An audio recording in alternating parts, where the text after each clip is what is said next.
જ્ઞાયક કરતાં બી મને જરા સાક્ષી માત્ર સેમ થિંગ શબ્દ બહુ ગમે. તમે કોર્ટમાં સાક્ષીને બોલાવો, પછી જજ કે લોયર જે બી હોય એને પૂછે કે એક્ઝેક્ટલી તમે ત્યાં હાજર હતા ત્યારે શું થયું હતું તે સાહેબને જણાવો. એને ફેક્ચ્યુઅલ વાત કરવાની કે ઇમોશનલ? લોયર ફેક્ચ્યુઅલ જ કરવાનું. પણ મને એમ લાગે છે આજ ખૂની હશે એમ બોલાય. મેં આમ જોયું. ફેક્ચ્યુઅલ સાક્ષી તે છે કે જેના જ્ઞાનમાં ફેક્ટ્સ હોય, ઇમોશન્સ નહીં.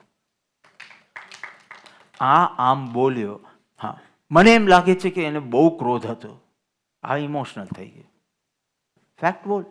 તું જેટલો ફેક્ચ્યુઅલ રહેશે ને તારી ભાષા જેટલી ફેક્ચ્યુઅલ રહેશે, રાગ દ્વેષને પ્રવેશવાની જગ્યા જ નહીં.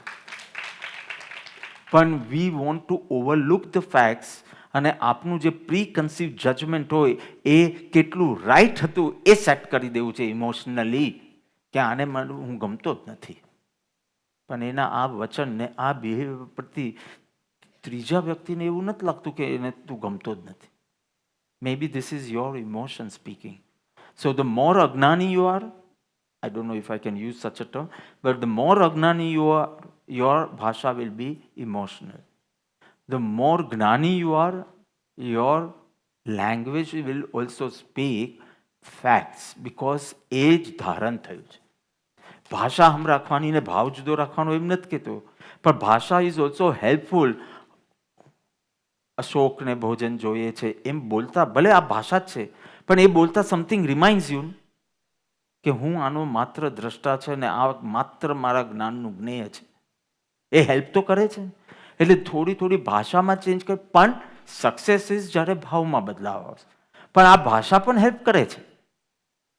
એટલે ભાષા પણ તમારે જાગૃતિ રાખવાની કે હજી ભાષા બદલાઈ છે, ભાવ નથી બદલાયો.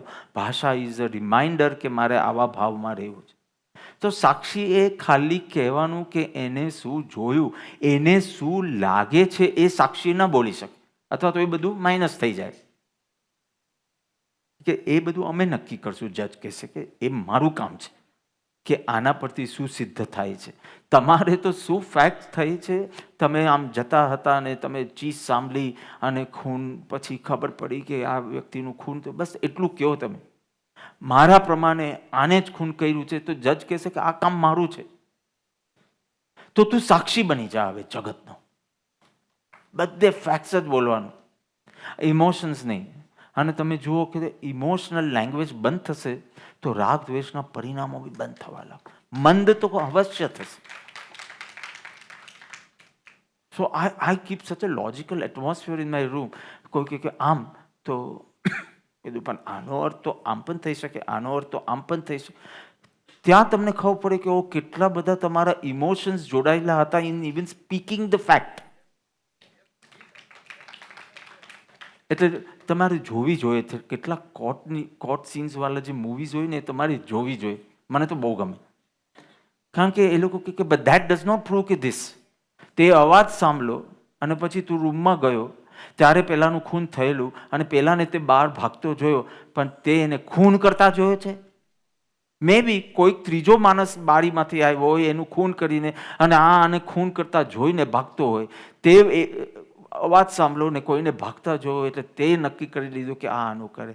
હું તો રાગ દ્વેષને મંદ કરવા માટે કહું છું, બિકોઝ મોસ્ટ મોકાન આપણા અઝમ્પશન્સમાં થાય છે.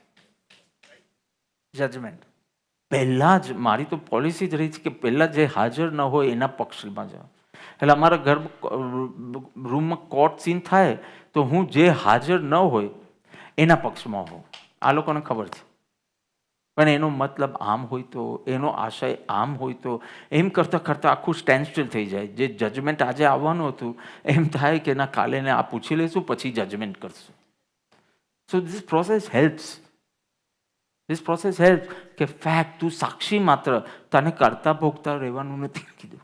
Vote you felt and what you want to do is not important to me. Tell me what exactly happen. You understand? So સાક્ષી માત્ર રહો એનો કેટલો બ્યુટિફુલ અર્થ છે કે ખાલી ફેક્ટ્સ જુઓ એન્ડ યુ ડોન્ટ જજ આઉટ ઓફ યોર ઇમોશન્સ.